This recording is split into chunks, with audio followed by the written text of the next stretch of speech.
Hello everybody, in this video we'll be telling you a story about a cross-country road trip with two families. The family on the left side is the Griswold family that looks kind of like they're from the 1980s, and on the right side we have the Simpsons. Alright, and these are two families are well known in American cinema. The Griswolds from the movies National Lampoon, and the Simpsons from the cartoon series The Simpsons, which is well known. Alright, so the Griswold and the Simpson families both live in the city of Boston. And at the same time, they decided to take a cross-country road trip to across from Boston to Los Angeles. And so when they take this cross-country road trip, the Griswold family wants to use the Breadthe First Search method, as the Simpsons want to use a depth first search method. So what's the difference on how they take a cross-country road trip from Boston to Los Angeles on their vacation? Okay, this is the difference. The Griswold family is focused on visiting every town on the road trip before reaching their destination. As the Simpsons, they just wanted to get to the destination as quickly as possible, and then after their vacation, they want to on the way back they want to explore all the towns. But the Griswolds love Los Angeles so much they decide to relocate there and not go back to Boston. So the Griswold family uses a QE to keep track of all the towns they visited, as the Simpson family uses a stack.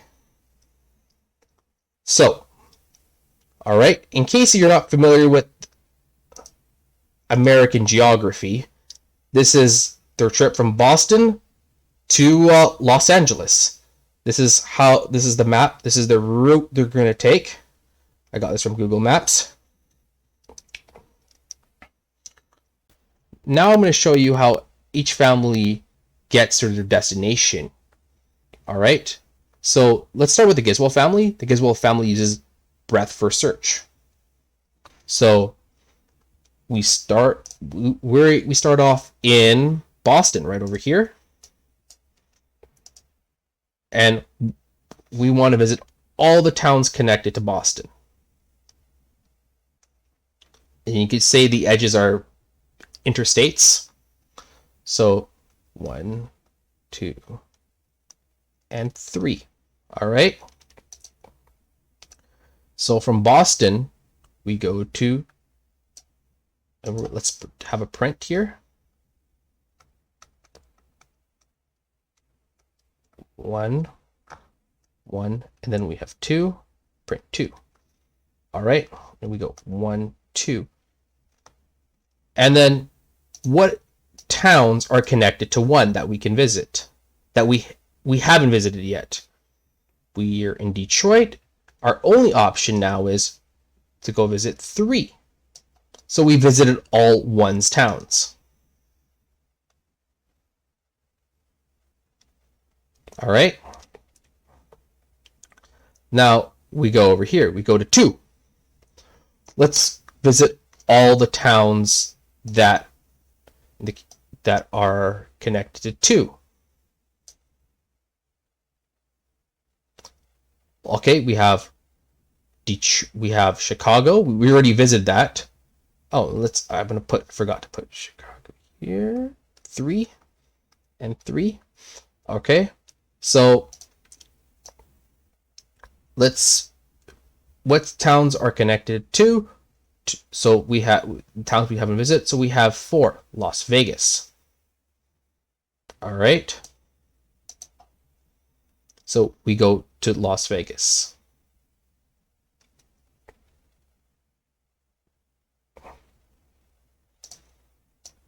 All right. And then we go back right over here and we go, all right, what town we visited that is, so we go 2, and then from 2 it is connected to 4, which is Las Vegas right here. We spend the night in Las Vegas. We do some gambling. So we have 2. Right here we put 4.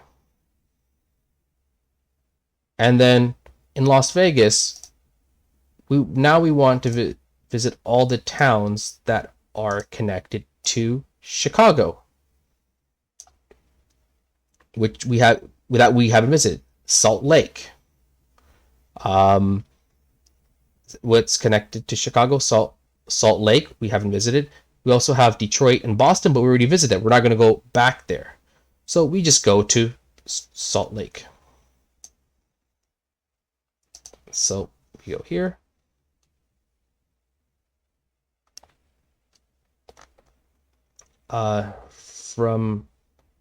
We go 3 to 5, right? We could say that. And then, okay, what are the towns that are connected to 4 that we haven't visited? Los Angeles. We visited all the towns. So we spend the night in Salt Lake, and then we go to Los Angeles. We reached our destination.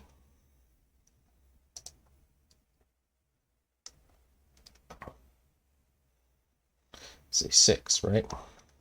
So we have 4, 5, and put here 6. We like Los Angeles so much that we decide not to go back to Boston. All right.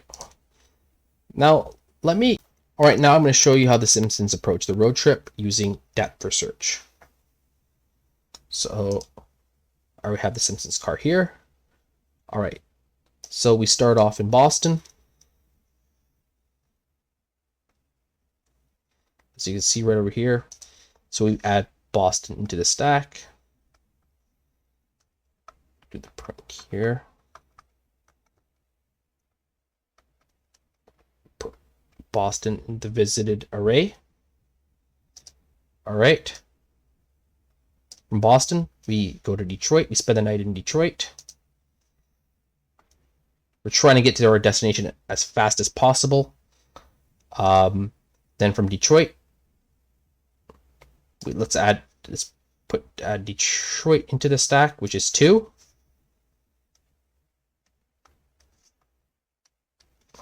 Okay.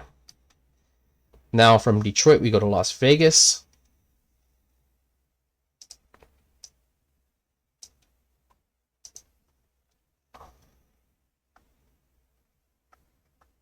So we add Las Vegas to the stack.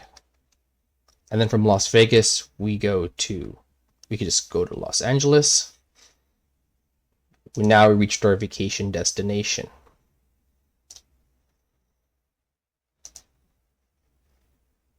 So we put 6 here. Oh, forgot to put 4, print 4. We put 6, okay. And then we enjoy our vacation, and now we go back. So, and we have to put 6 in the stack here. All right. So 6 is in the stack. What do we do now? We pop it off. All right. And then we pop 6 off the stack, so 6 goes out. So I could just draw maybe one time here. 6 is out.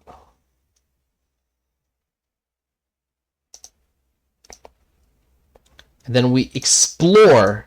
After we're done our vacation, we explore. Now we explore the towns. So from 6, what nodes are that we haven't visited that are associated with 6 or connected to 6? 5. So now we put 5 in the stack. All right. So from Los Angeles, now we go to Salt Lake. We're heading back home. All right. And then what towns so we put, now I'm going to print 5. 5. What towns connected to 5? Now we pop 5 off the stack. Then, okay, now we ask ourselves, what towns are connected to 5 that we haven't explored?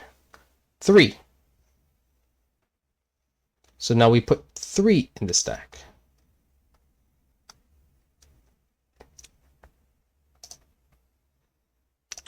And then we go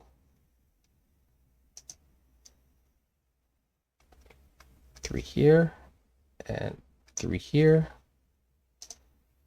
All right, so we go to 3. All right, now we ask ourselves, what towns in 3 that are connected 3 that we haven't explored? None. We explored all the towns on the graph. So then we pop 3 out of the stack.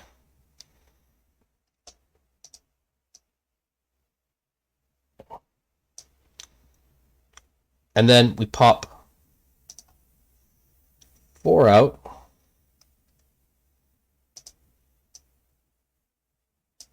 Okay, we visited it. And whatever's in the visited array, we just pop 2 out. And then after we pop 1 out, the last vertices in the array, and we explore all the towns already, we go back to Boston. We're back here in Boston.